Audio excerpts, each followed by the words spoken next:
running 100 miles seems impossible, and maybe even kind of crazy. And it is, but we believe in big crazy dreams. That's why we ran 100 miles. It was such a life-changing experience for us, we decided to devote this podcast to preparing and inspiring you to run your first ultra race. Are you ready to feel the highest highs and the lowest lows? Are you ready to do what you once thought was impossible? Are you ready for your trail to 100?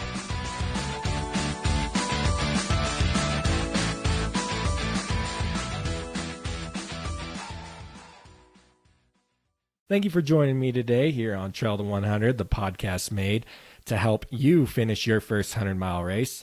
My name is Jacob Bateman, and joined along with me today is Judy Proteau.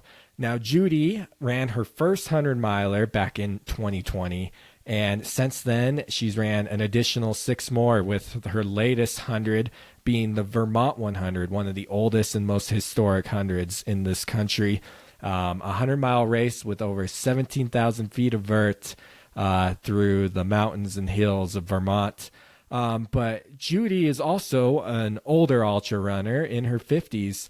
And Judy was able to talk about what it has been like being an ultra runner, especially being an older female ultra runner, and the pros and the cons that might come with that as she's experienced ultra running, especially the 100-mile distance the last 5 years.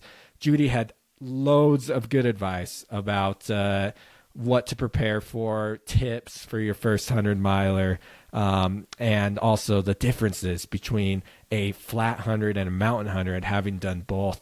Honestly, it was a great conversation with Judy to hear how she's able to do all these hundreds. Her DFL experience of coming in with 12 seconds to spare on one of her 100-milers.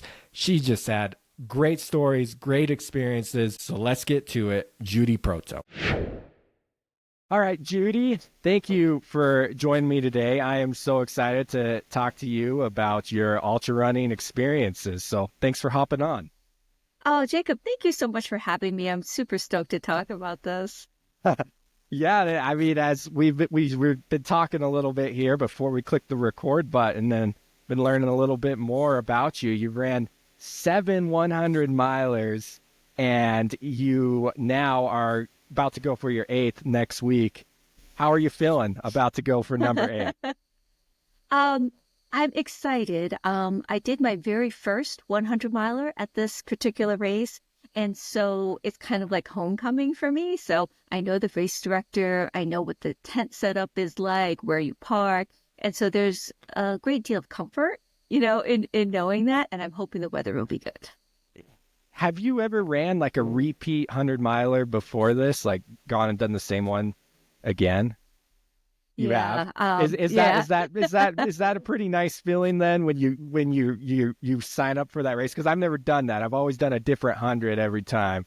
When you sign up for your race and you kind of know what exactly is all coming.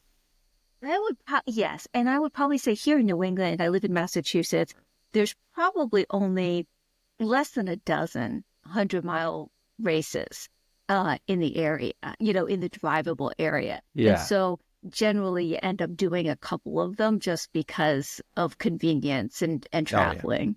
Yeah, I can see that.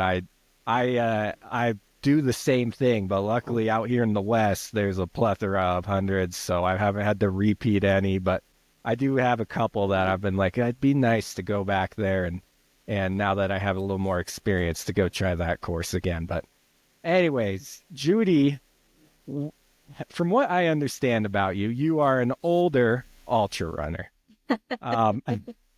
We don't have to say age unless you want to. But I just turned 50 just in turned June, 50. so, Well, yeah. Congrats. That's amazing. I always am amazed when I'm out doing an ultra, how many of the ultra runners, specifically 50 and up, are passing me, especially on the last half of the race. So, Judy, I have a lot of questions for you to draw on that knowledge, because I think I could benefit along with everyone else from that. But let's go back a little bit. What drew you to the ultra running sport in the first place?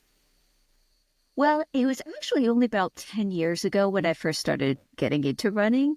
And it was such a funny thing because I remember my very first 5K. It was a road 5K. And I had only done maybe 2 miles, up to 2 miles at that point in training. And most of it was on a treadmill because the weather was terrible in New England and it was a springtime 5K. So I was like, I had huge doubts in my mind if I was going to even be able to complete the 3.1 miles for this road 5K. And I just kind of got the bug, and the distances just kind of kept going. And as the distances kept getting longer, I enjoyed the slightly slower pace of it as well. And I really like the laid back trail atmosphere. And so I did my very first 50K because a group of my friends decided it would be a great idea.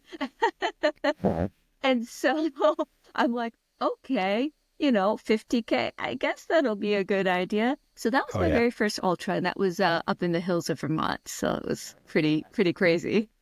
Yeah.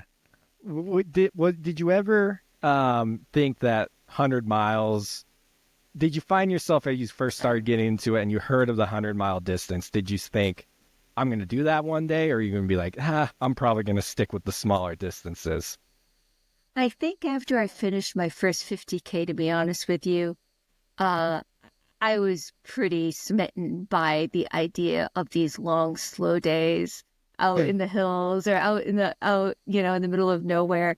And to be honest with you, it was really just the community that I think really kept me in the ultra running, distance. It's just so many folks are so helpful and just encouraging.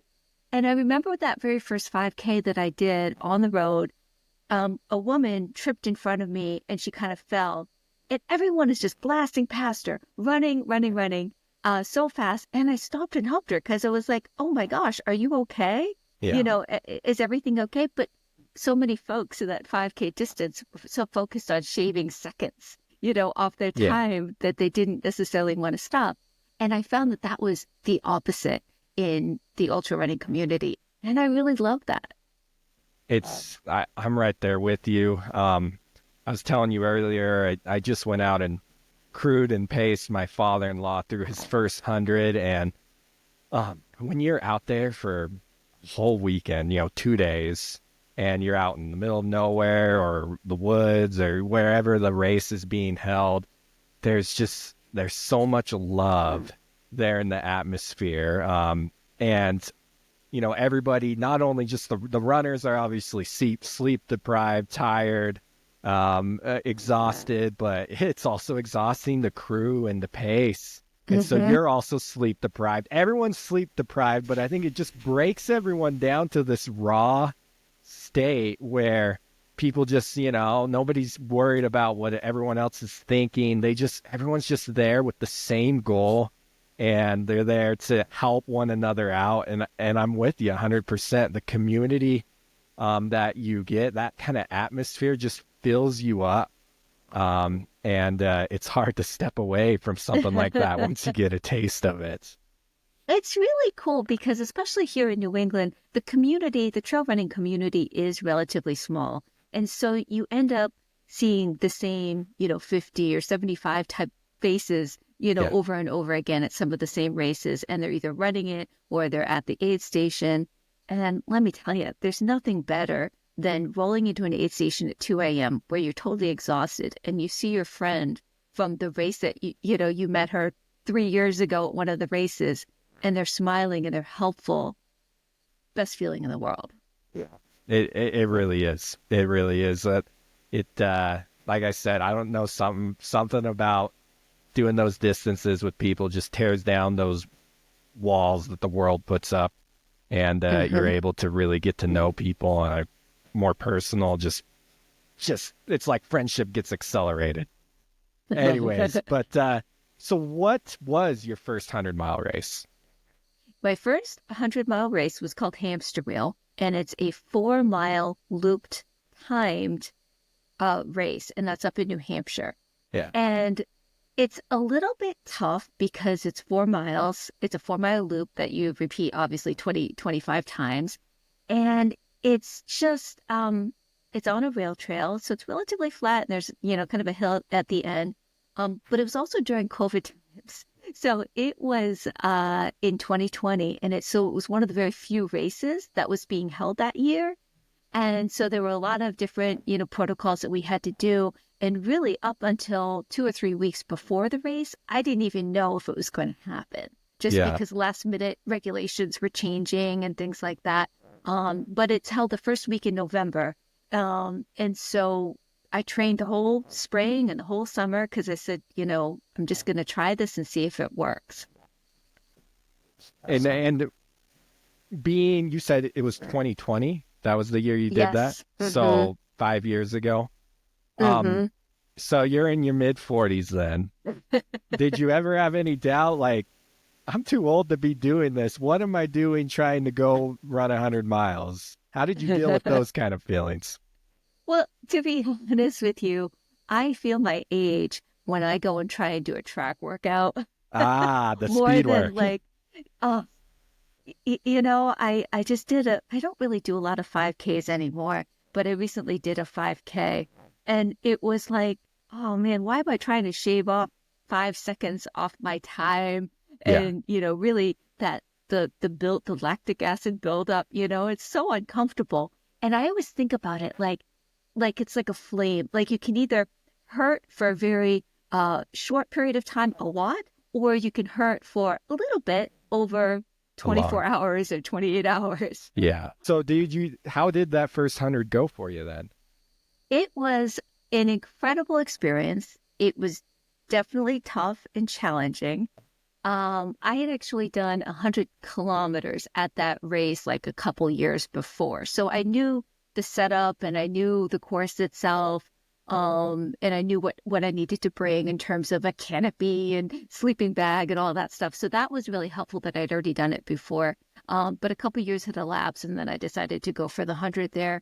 But the experience was incredible. And, we talk about community, and I probably keep going back to this, but I was able to have 4 or 5 pacers in the evening and early morning hours of the following day.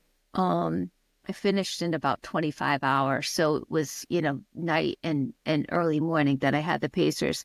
And having those pacers, I think, were instrumental in my finishing.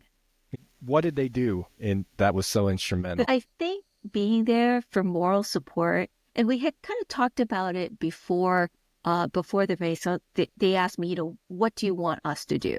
And I basically said, like, don't yell at me. I don't respond well to like the David Goggins, like tough love type of thing. Like, I don't want that. I want you to, just encourage me. Tell me I'm pretty. Tell me I look good, that I'm feeling strong and looking strong. And, they would remind me to fuel. They would remind me to, maybe put an extra layer on. But mostly they just kind of entertained me, and we would just run and the miles would just click by. And it was just simple conversations like, tell me about your last trip that you just took, or, maybe there's like an alphabet game that we could play. So those types of things really help the miles go by. And especially at 3 a.m. when you're absolutely exhausted. One of the things that my friend said, I remember it was probably about 5 a.m. And, and I'd been running that whole day before. And she said, look up at the sky. And there was just a little twinkle of light coming through. And so she said, listen, next time we get back to the start and finish line, the sun is going to be up and you are going to feel so incredible. So those types of things I think the pacers can really help you with, is remembering that there is life after this race. Oh, I think what you bring up is so pivotal. I've never done 100 without pacers. I've always at some point had pacers. Now I've had long sections without a pacer. And if you're thinking about going for your first 100 miler, like, I would highly consider trying to get out in the community, meet some people, because people are dying to help you out. The people love to come pace. And And because like you said, it just helps those miles go by so much more smooth. And because I've had moments where I did like a 20-mile section from mile 60 to 80 by myself at one point in 100, and I got so in my head when I was all by myself for that long section, that I nearly convinced myself to quit. Hmm. But right when I picked up a pacer, then all of a sudden it's like this weight just came off, and I realized that, oh my gosh, I can finish this. I realized how much I was in my own head. Like they just help encourage you and give you that, hey, there is a light at the end of the tunnel. I'm here with you. You're not alone in this. So let's go out and make this happen together. And yet, like you said, they take your mind off the pain. They get you thinking about other things, talking about with them. So yeah, I love that. So your pacers were crucial through getting you through that first 100. That is Yeah. amazing.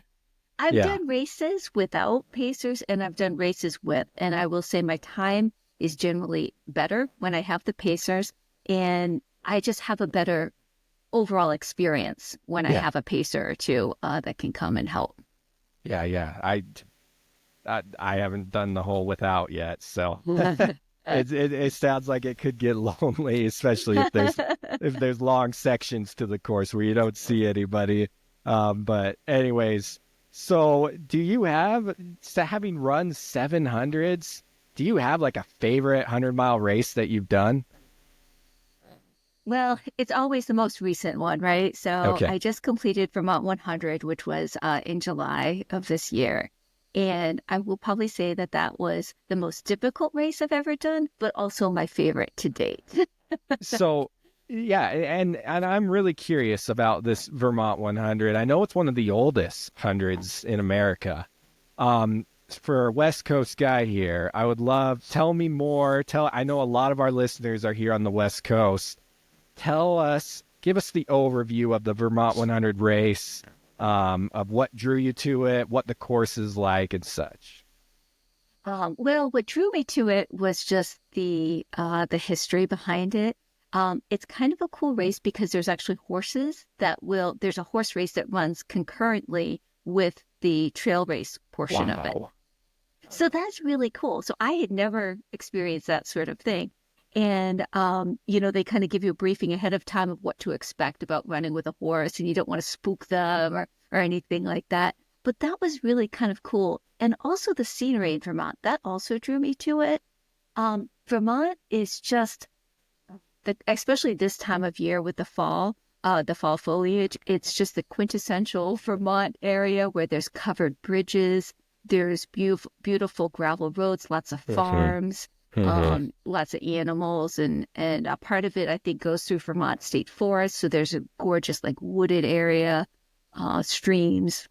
Is it a point to point, or is it a loop, or multiple It's loops? kind of like a clover leaf style. So Okay. base camp, the start and finish are in one area, and then you kind of come out and do a couple loops, and then you come back. So you don't see the start and finish line twice. You just see it that once, but you kind of go out and then you come back to it. Uh-huh. And do you know what the what the total vert is? It's about 17,000. Okay. And so that Yeah, was that's quite a bit. yeah. And that was I know coming from the Utah area, I did some hiking out there recently, and I'm telling you, I think that was really tough just hiking in Utah because of the elevation and everything else. But yes, it was definitely challenging. Most of my other races have been more on the flatter side. Hmm. So I did a lot of hill training before I did that race. Yeah.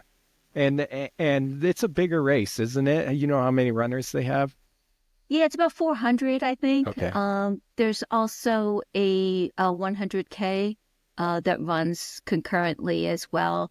There's always a wait list, so there's actually a lottery to get in. So you have to complete community service hours as well as another qualifying 100-mile race, and then you put your name into the lottery. And I was able to get chosen this year. I had actually put my name in a couple of years ago, and I wasn't able to get selected Yeah. then. Yeah. No, it's definitely one on the bucket list for me. I hear great things about it. So you said that it's been your most challenging 100. What about the Vermont 100 with your experience with it was so challenging for you? Well, it's kind of funny because when I look at my overall fitness as a master's runner, I have two weaknesses. My first weakness is hills, and my second weakness is the heat. And so I don't know why that I would choose a challenge like Vermont because there's Yeah. hills and it's held in July. Yeah. So I don't really, yeah. So those two things really started to get to you, the vert and the heat. Yeah, and so I practiced ahead of time. I listened to a lot of race reports that were either I read a lot of race reports or I listened to podcasts of people that had run Vermont. So Chase the Summit is a YouTube channel that covered Vermont 100 a couple of different times. So I kind of listened to his podcasts about it so I could hear a little bit about like where the hills are, what he did to prepare for it as well. And then I read a lot about, I learned a lot from like Sally McRae's training that she did for Badwater in terms of the heat mitigation. And particularly as a master's runner, I know that she had a lot of experience in that area.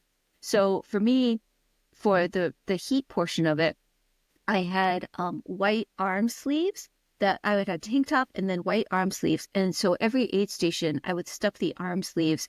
I would soak them first with water and then I would put ice in them. And so I had these big bulky arms, but the ice would just kind of melt. And I didn't chafe or anything like that. I was nervous about putting ice like on my body or in my shorts just because I was nervous that I might chafe. But on my arms, it felt great. I also had a neck bandana that I made like a little pocket. I sewed a little pocket into it, and then I stuffed ice in that, and then I would tie that around my neck. And then a couple times I also put ice in my hat and then put that back on over my ponytail. So things like that helped a lot with the heat portion of it. Yeah, so you just iced yourself like crazy. Every time I'm like, where's the ice? Where's the cold Yeah. water? No, I just paced a friend of mine through the Wasatch 100, and he was the same way. It was a really hot day, and every stop we came to, he first thing he asked for, "Where's the ice? Where's the ice? I need to get ice." So yeah, that's great thinking, and I've heard that now a few times of just whenever you can at an aid station, restock on ice, find little pockets in your clothing that you can put the ice so it can melt on you and help cool your body down. What did you try to do any heat training beforehand through your training to prepare you? And so what'd you do on the heat side beforehand? Yes, I'm not sure if I was 100% effective with it, but what I did quite frequently is I would run at noontime instead of running at, doing my training miles at 6 a.m. Yeah. So the sun wouldn't be up at 6 a.m. So, it's cooler then. But then I was like, okay, I really need to change a little bit and just get used to running at noon and 2 and even like 4 p.m. I remember during the race, it was still very hot and a little sticky and humid. So I definitely trained during the day. I did do any of the other things that sometimes people do, like the sauna training or, you run with like sweatpants on. Yeah. I didn't do that. Maybe next time I will. But you feel like what you did was enough? I Like, think obviously so. you completed it, so There's yeah. always more, when you kind of look at your race notes, 2 weeks out after the race and you've kind of Yeah. recovered, you always look back and you're like, oh, what could I have done here Yeah. differently? Or, is there something else I could have done? Truly in that race, though, I will say, Jacob, it really wasn't until mile 90 where I was like, okay, I'm going to finish this and I'm going to be okay. And I'm not going to have to sprint to the finish or anything like Yeah. that. Yeah. Um, Well, that sounds about like every experience I've ever had. So I don't know if I'm ever gonna finish until about mile 90. Um, so with running flat hundreds and then doing this with 17,000 feet of vert, I mean, the Wasatch 100 has like 22-ish thousand feet of vert. So it's really not far off from like the big mountain races out here out west. You're doing a very similar amount. What do you think, like, was it compare and contrast like a flat 100 to a mountainous 100, having experienced both? What was the biggest difference? What kind of toll did it take on your body and such? I definitely think like my quads just took a beating, definitely, because it was probably around mile 50 or 60 at Vermont, where I was like, oh, my quads just feel like I just trashed my quads and they're just burnt out completely. I'm like, I don't know how I'm going to do any more of the downhill portions of this race. So I would definitely say there was more of a physical toll both during the race and after the race. I would say during a flat 100, I think my mind is more tired Okay. rather than my body, if that makes any sense. Yeah. I think I always need to decompress after a flat 100 because I always feel like my brain has been so focused on getting to that finish line, making sure I stay alive, eating, drinking, doing all the things. And I think when I was at Vermont, because my physical body was kind of sore and beat up, I didn't have time to think about anything else. It was just like, okay, let's get up over that hill. Okay, once you get over that hill, let's go over the next one. Let's just get to the next aid station. So it sounds like the terrain on a Vermont kept your mind more occupied. Mm-hmm. And when you're in a flat 100, your mind's, you don't have to be thinking as hard about the terrain because probably exactly what you're covering. And so mentally that can be almost more exhausting. Is that kind of what you're getting at here? Absolutely. And I think too, doing a flat 100, you don't have to watch your footing as much, and you're not focused on those hills. So you focus more inward. So you're like, oh, I have a little pain in my foot. Oh, that's terrible. That's going to be end of the race. And so you start thinking of the worst case scenarios, maybe more so than you're so focused on just finishing at the at Vermont. Yeah. That's so interesting that you say that. Coming again, all I've done is mountainous hundreds. And this 100-miler that I just paced my father-in-law at is all on a dirt road. Total vert was around 3,000 to 4,000 feet. So it was very flat for Utah 100. And so as I was out there and I was observing the runners out there, and I mean, honestly, it was still gorgeous territory. It was the Pony Express 100 in Utah. So out on the old historic Pony Express trail. So you have mountains actually like all around you, but you're just running through the valley. And I was wondering, as I was just looking at those runners, like what the toll that all those flat, long roads was taking on them. And I even saw a friend of mine who's, I call him like a mountain goat. He's done some crazy mountain hundreds, and he actually DNF'd this flat 100-mile race. I think a large part, his body just wasn't ready for that long, flat road. He just, and so he had a lot of Achilles flared up, his back flared up. He just had a lot of issues with his body that doesn't normally happen out there on the mountain when you're constantly going up and down. And now that you also say that with your mind, you can focus more on those things going wrong, and that can really start to downward spiral. So Melody and I both always said, like, there's some people out there that are like, oh, I did a mountain 100, so I'm so tough. 100 miles is 100 miles, no matter what terrain you run it through. And either way, it's going to push you and test you, and you're going to have to grind at some point in order to finish. And I think we can never underestimate the power of the mind, and especially maybe for some of us more mature runners. My third 100 was at a race called Notch View. It's in Western Massachusetts, and it's a 2-mile looped course. And you basically choose the number of hours that you want to run it, like a 24-hour or 48-hour race. And then you just run as many loops as you want to over that period of time. And it was hot. It was in July. And it was one of those things where I was feeling good until I wasn't, which pretty much everyone can always, understand. Like, you're feeling good, everything's great. And then all of a sudden you have a little ache, or you have some pains, or your stomach blows up, or, whatever it may be. And at mile 72, with probably 24 hours, it was a 48-hour race. With 24 hours on the clock, I quit. I packed up my stuff. I talked to my friends that were there. I talked to the race director, and I said, I can't do this anymore. This is absolutely ridiculous. I was at mile 72. I had 24 hours to finish to 100. I should have just stayed. But I packed up all my stuff. I drove 2 hours back home. I threw everything in the wash, and I'm like, running stinks. I hate this. It hurts. It's painful. It's hot. I'm uncomfortable.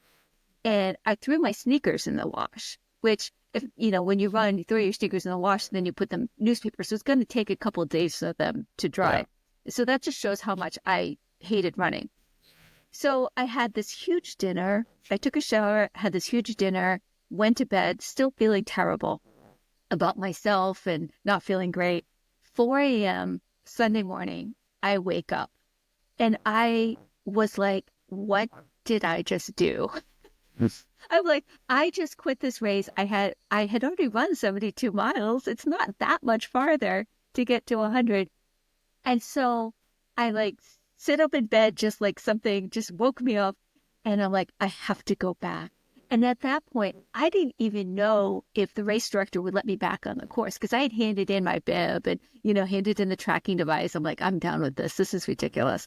And so I'm like, well, I'm just going to try. If I don't at least try, I'll never know. I'll always have this sense of regret. So at 4 a.m., I gather up all my random bits and pieces of stuff that I hadn't thrown in the wash, drive 2 hours to get back to the race. So I get there around 6:30.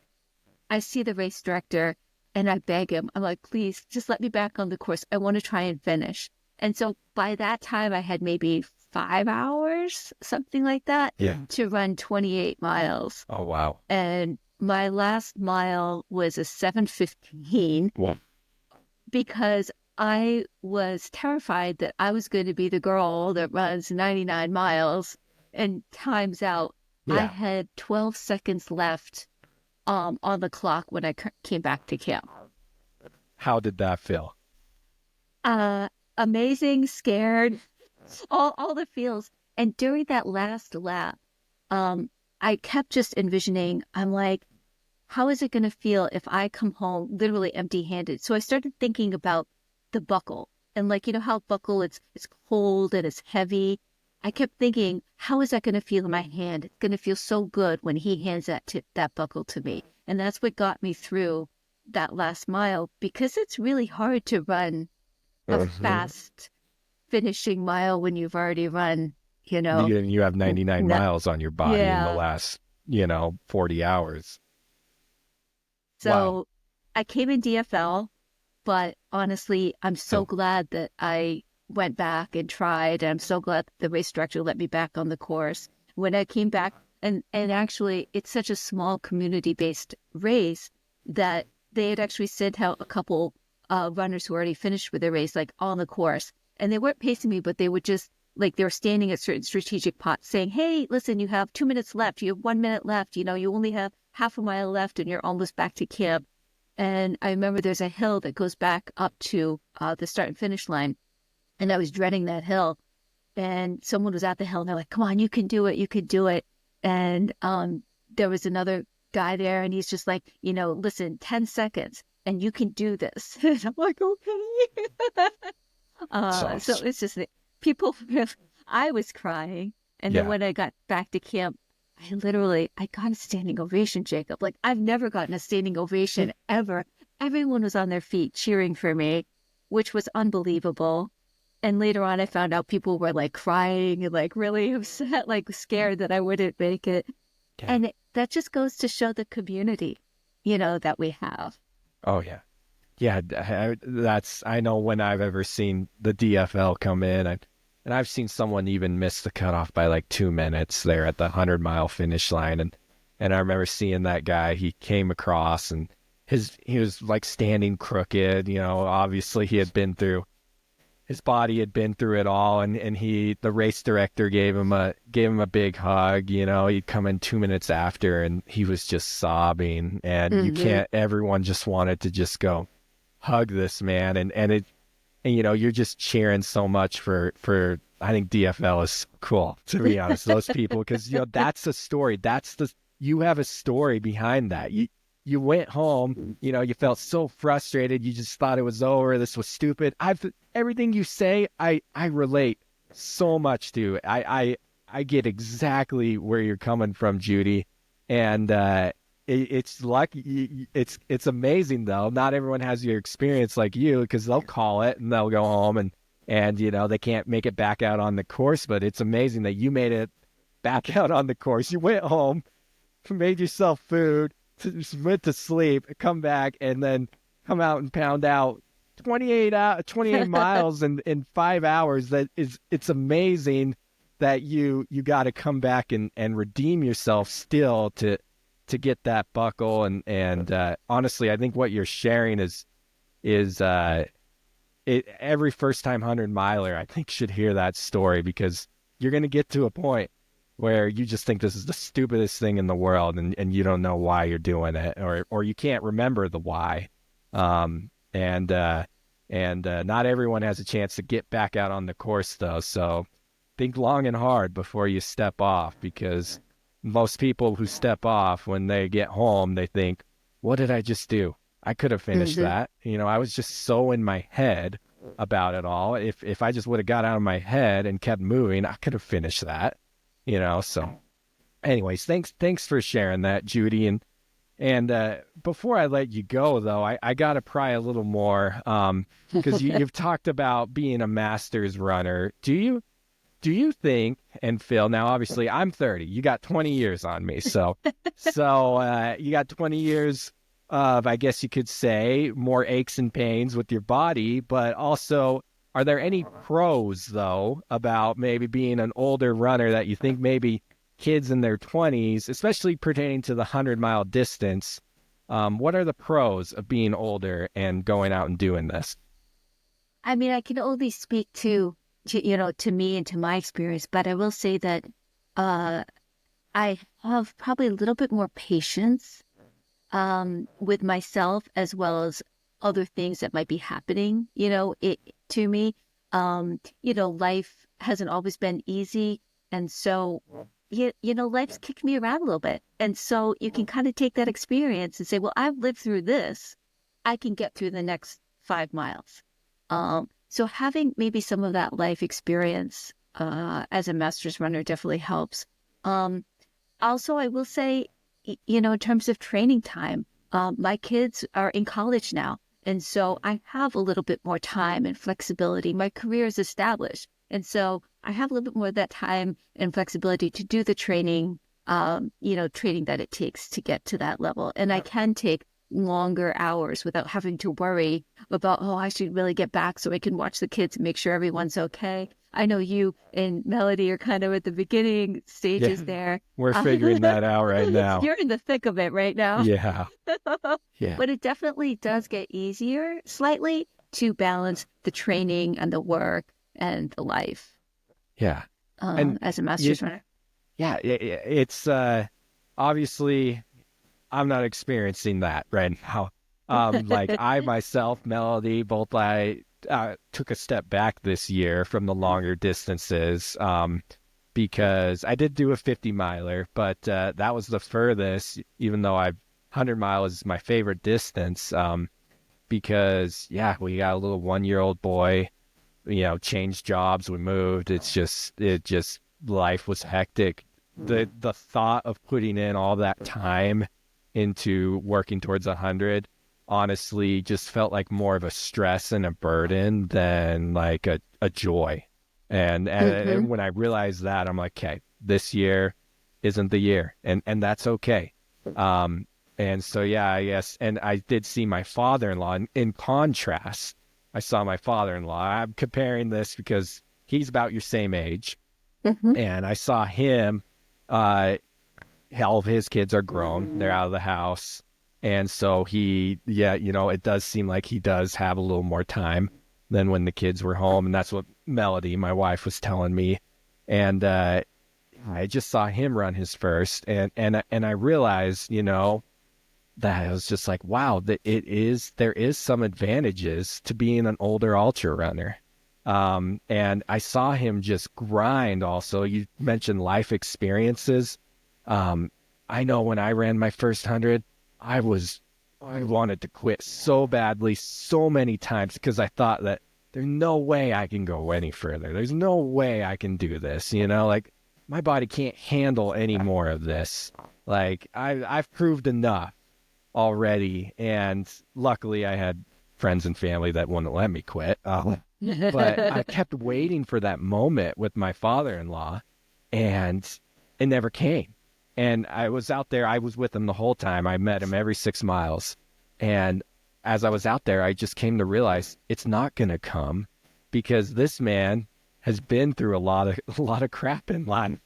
And he's already had a lot of life experiences where he's had to kind of mentally toughen and mentally harden himself and just grind, and he's realized he's had to grind through life in other ways. And so he already knew how to do that, how to put his head down and just keep moving. And I was in awe. I was in awe of that. And I was like, wow, that is something I could definitely learn and take from him. Anyways, I just thought it was amazing. And I realized, being an older runner, that was a benefit that he totally had as he went through his first 100-miler. I always want to say to women out there, I mean, to anyone really who's a master's runner, but, specifically more to women out there, that give this distance a try. You start with the 50K, but honestly, that 100-mile distance can be very approachable for a mature woman if you're able to just do some of the training, do training at perhaps a slower speed than you might be used to for road marathons. And have a little patience with it and practice the fueling. And, you can do it. It's not impossible at all. That's what I love. It's a distance for all. Like, you don't have to be the best athlete to run 100 miles. You just have to you have to want it. You have to train for it. But if you can just go out there and enjoy some long runs and get some miles in any way you can, whether it's with a stroller, out on the trails with friends, on your own, that you can achieve this goal. It's a beautiful distance. It is. It is. So, Judy, before I let you go, though, I have to ask you this question. We ask all our guests this question. What would be your top piece of advice? You've given a lot today. What would be your top piece of advice for someone who's working towards their first 100-mile finish? I would definitely say practice your mental toughness if you can. It's almost, the mind is almost like a muscle that you can train, just like you can train your arms to lift heavy weights or your legs to carry you a long distance. You can actually train your brain. And I'm not original when I say, you have to scar your brain. So it's like one of those things where you have to, experience running in the rain, running in the extreme heat, running when you haven't eaten anything all day, just to show that you can do that. And then when you get into that race situation where your legs are hurting or your stomach, you haven't been able to eat anything, your brain's going to remember, I did this before and I was okay after it. And I can do this again. So I think it's just practicing the mental toughness would be my biggest piece of advice. 100% agree. I think that's great advice. Well, Judy, if our listeners want to reach out to you, want to find you, where can they find you at? Well, I'm part of an amazing running club, which is highlandcitystriders.org. And also I have my own personal Instagram, which is Pink Rose Running on Instagram. So. Great. And we will put those in the show notes so you can take a look down at those to find the links. Well, I can't thank you enough, Judy, for coming on and sharing your experiences with us. Honestly, you just seem like you got a great spirit about you, very uplifting, light-filled spirit. So thank you for coming on and sharing your story. It's fun and exciting to hear what you're doing, and good luck on your 100 next week. Thank you so much. Appreciate it. So a big thank you goes out to Judy for coming on the podcast today. Man, that lady knows how to grind. She's done 700s in the last 5 years and about to do her 8th. That is amazing. That is a mentally tough woman who knows how to push through. Anyways, so was thoroughly impressed by her and her achievements. As I think about my takeaway from my conversation with Judy, one thing that we didn't get to, but that she said in an email prior to our conversation, Judy talked about, she called it earn your master's degree in ultra running. And that's something that she really feels passionate about with preparing for your first 100-mile race. Treat it like you're earning a master's degree. And I love that thought. And as we talked about Judy, she talked about the different things that she's done to earn her master's degree. And it sounded like a lot of it was getting out in the community, talking to other runners, drawing from their experiences and their advice. And it definitely, honestly, I can't second that enough. And I think that's just a great reminder.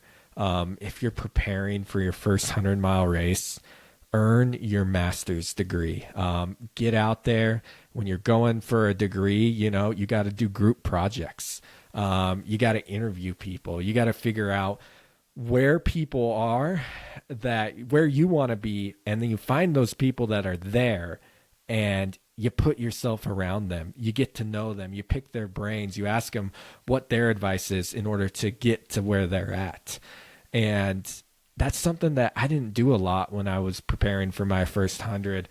Melody and I just kind of went out there on our own and winged it, and we got it done, and it was really tough. And we did a lot of things wrong that if we just would have gotten out and talked to a few more people in the community, people who have done it, come before us, it could have saved us a lot of hurt and probably a few hours off of our 100-mile time as well.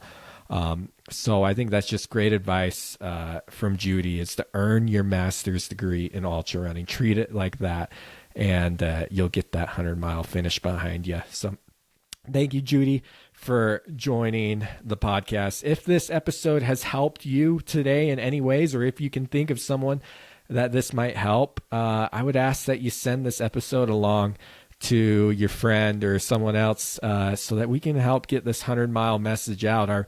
Our mission is to make the 100-mile distance accessible to all. So let's spread the word. Let's let our friends, our family know that, hey, they too can run 100 miles. If Judy can do it, we can all do it. So thank you, Judy, for coming on the podcast. And remember, guys, if you want to run 100 miles, make it happen.